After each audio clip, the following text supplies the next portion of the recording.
শিক্ষা বিভিন্ন প্ৰকাৰৰ জ্ঞানৰ স্তূপ নহয়, যাক মগজুৰ ভিতৰত সুমুৱাই বিলীন হৈ নোযোৱালৈকে তাতেই পৰি থাকি খেলিমেলিৰ সৃষ্টি কৰি থাকিব।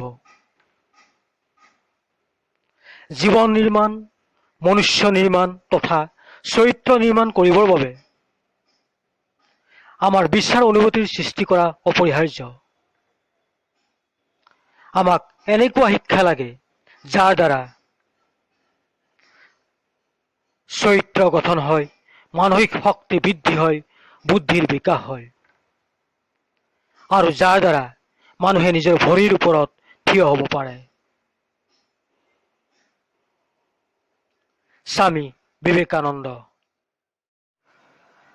মোৰ নতুন নতুন ভিডিঅ'সমূহ চাবলৈ অনুগ্ৰহ কৰি চেনেলটো ছাবস্ক্ৰাইব কৰক।